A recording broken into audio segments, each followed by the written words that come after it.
Yes, sir. We're back once What's up? again. What's up? Goodbye forever. I'm gonna need you guys to like and subscribe. My co-host right here, Riley, man. What's up? What's up? He did such a great job on the last. I thought I almost fell through this. I ain't gonna lie. He did such a great Happens. job on the last episode, so I had to have him return for real and talk about the next topic of discussion that we're going to discuss for today. And before we even get into any of that, you're tuned in with a word with forever. This is forever. Yay! Goodbye forever. Yeah. You already know. Well, I'll let Riley take the platform while I go and kind of dismiss because my phone is on 10%. Go ahead, take it away, Riley. Well, the thing we were going to talk about today, and we talked about this before, what are you going to leave behind? Now, I want to give my own perspective because everyone has a different view on this. Everyone's their own. Hold on, I gotta put the aura on. But how I see it as is, in my view, is God says something in the Bible. The Bible says this, is that don't store your treasures for this earth. Store your treasures for the afterlife, for heaven. And what I see that as is, even if you believe in God or not, when you pass away, none of that is going to be able to be taken with you. So you might as well enjoy the life you have now. Otherwise, you're going to regret that you didn't do those things. Because I think it goes both ways.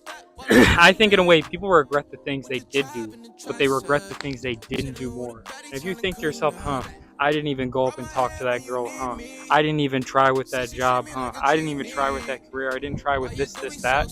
You're going to keep thinking to yourself like, man, I wish I did that, and you're going to regret that.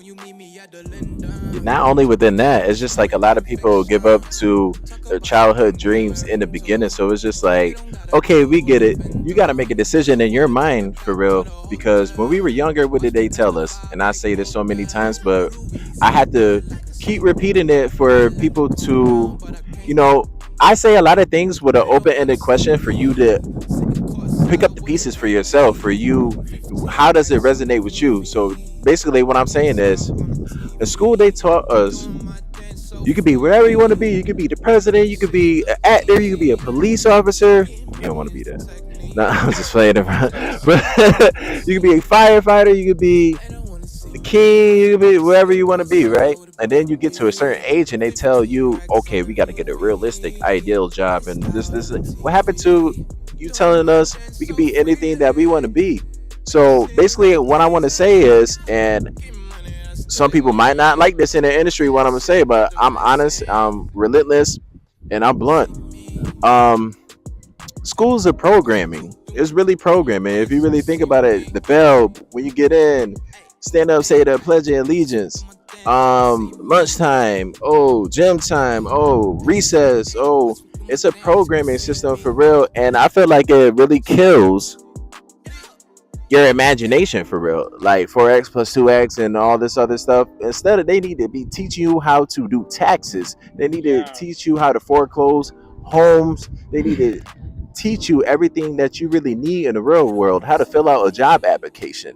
You shouldn't have to wait until almost junior year and senior year before you throw it out into the real world for you to apply for college, do all these things. BOCES is a great program, bro, because you know why.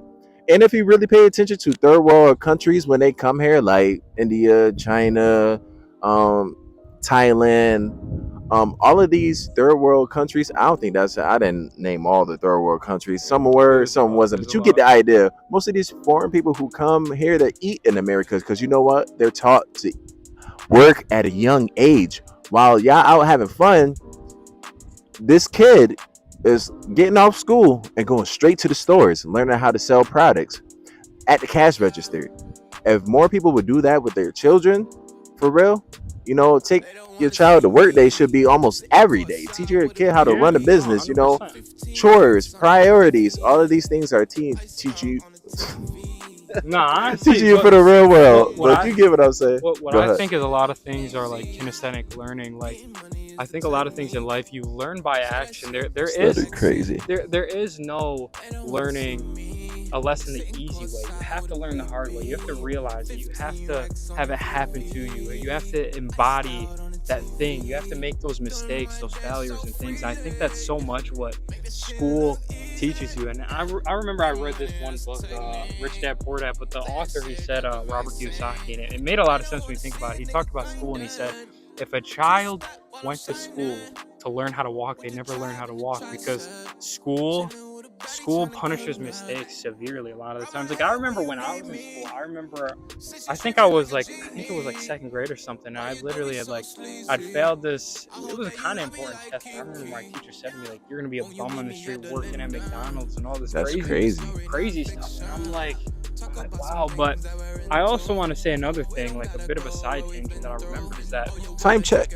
Go ahead. I remembered how there's some Boy, I can't businessmen even I see. met. Oh, 5 minutes and 40 would be good. There's some businessmen that I met, and even younger businessmen and older businessmen I met. And one thing that I noticed with a lot of them is that a lot of them actually didn't. They first off, they either didn't finish school or did really bad in it, or like I said before, they didn't finish school. Like, one guy I knew, he like literally basically dropped out of 5th grade, and he ended up making millions and millions of dollars. And the thing I want to take away from that is that all those people I've noticed, like one guy I knew, he dropped out of school. It was like early high school, and he was an incredibly creative person. And he talked to me how he's like, school destroys that creativity. He said he doesn't know exactly what it is, but he's like, it destroys that creative mind. And I agree. It like conditions people in a way that just destroys their creativity, where that creativity comes from not thinking. It comes from the absence of thinking. It just comes to you. That's things like that. It's like from your spirit, from your passion, your soul. It comes from there, not from just the mind you're thinking. It's not where creativity comes from. So with my peers, I don't want y'all to look at me crazy, past friends or whatever. I had to cut ties and let go of certain relationships in order for me to grow. You know what I'm saying? People know me in the community. One thing about me, I do not play. I do not break repetition. I do not play when it comes to patterns. What I'm living into my reality. I'm not going to say my dreams and goals are aberrations, because I am everything that I am, and RilEy is everything that he is right now. We got to break the habit of saying going to chasing dreams, because if you think about it, if you're saying chasing dreams, that means that you don't have it, you don't own it, so you will forever be chasing that dream instead of saying I'm manifesting, or I have it now, or speaking in a figurative sense of you possessing that. So because your mind and God and the world is listening at the same time, so whatever that you say, even so loosely with cuss words, you're cursing yourself. It's called curse words, cursing yourself. Yeah. You say, oh, I'm weak, or oh, I'm dead. Like, you're really cursing yourself and cursing your mind. So it's just like, what are you leaving behind? I don't want to link up, and I'm pretty sure RilEy don't want to just link up with people that just want to drink, smoke. I'm not saying nothing wrong with that. If you could control it, that's you, but we live a whole different total lifestyle over here. You know what I'm saying? We're not partying, we're not drinking, we're not smoking. You know what I'm saying? We're not, you know what I'm saying, for the most part, sober. You know what I'm saying?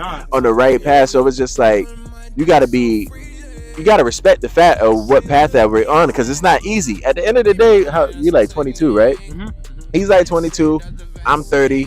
You know what I'm saying? So it's just like, within the sense of that,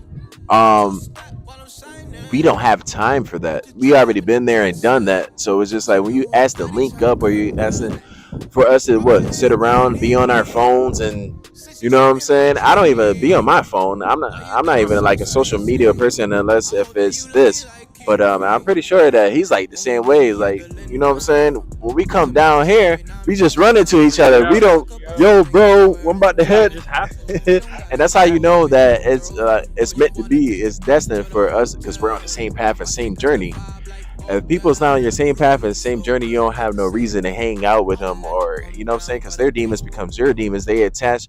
So it's like, it comes down to this. If I'm 30 and y'all 30, you know what I'm saying? Or if y'all around the same age and he's 22, you know what I'm saying? And you're the same age around him, and y'all see how serious that we are, and see all the people that you look up to, I bet you they have one thing in common with us.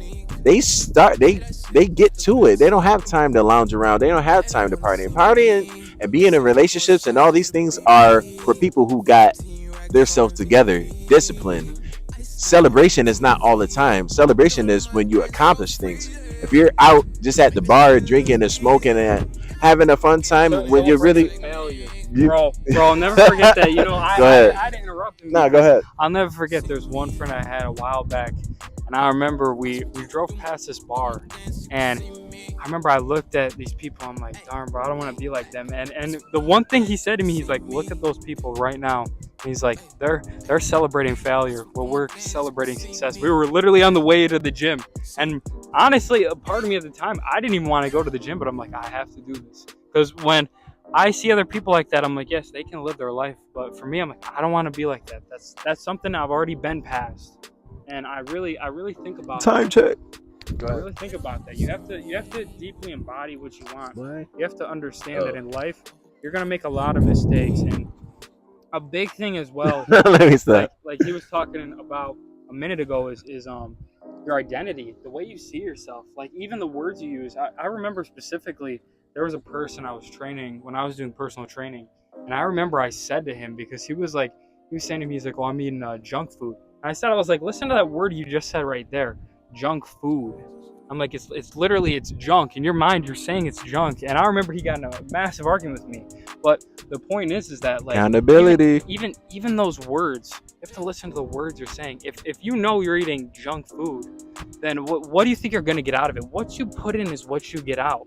You know, if you never put that workout in, what are you going to get out? You know, but if you consistently put that workout in, at first you're not going to see those results. It's going to take time, but eventually a year later, you're going to be like, darn, I'm thankful I did do that workout. I didn't skip that for a year, and I actually committed to it. Even if you're 50, 80 years old, it's not too late to start. If you're alive, you have a beating heart, it's not too late to start. God's watching. He wants you to start. But God gives luck to the people who are consistent, who put the work in, because if you put the work in every day or very consistently, you don't know when your lucky day is going to be, and maybe the one day you take off, your lucky day came and you missed it. And that's what some people don't realize. I really think about that. That's why you always have to, in some manner, be doing some sort of work, even when celebrating. Like, even me, like, I've had points in my life where I knew I wasn't set straight, and everybody, like, I maybe went off the beaten path a little bit,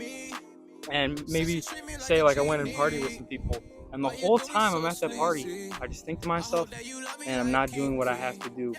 And that's one of those things, when you break the character over and over again. I said it in the last video, is that it's gonna mess you up.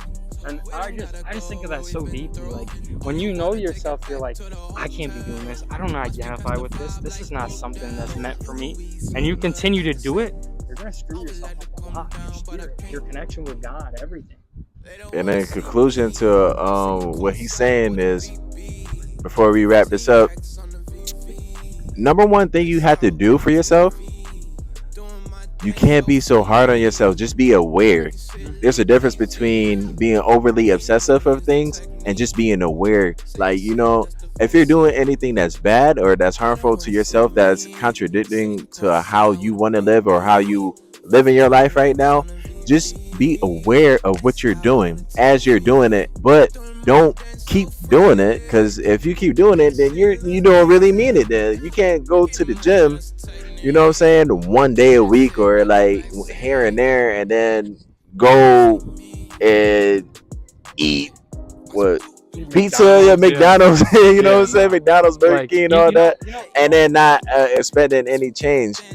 You gotta be aware of yourself. You gotta be truthful to yourself, and that's a no. Don't be overly obsessive. Don't overthink about it. Yeah, Just know that you gotta go baby steps, day by day, and you're gonna get there. You know. Last thing as well before we wrap this up, what I want to say is I want to bring real life into this video, and we were talking about this the other day, is that if you're going to look for somebody who, say, has money, are you going to go to the dollar store? If you're looking for somebody who's in shape, who has a good physique and eats healthy, are you going to go to McDonald's? A lot of the things you know in life, if you want to get in shape, you know that, hey, maybe you don't know the entire workout, the perfect workout, whatever it may be, but you understand, hey, most people know what push-ups are, most people know what pull-ups are, and if you don't, well, now you know. And that's one of those things, like, you know what you have to do. but it's just for you to execute it. And if you're, let's say, out of shape right now, that's okay.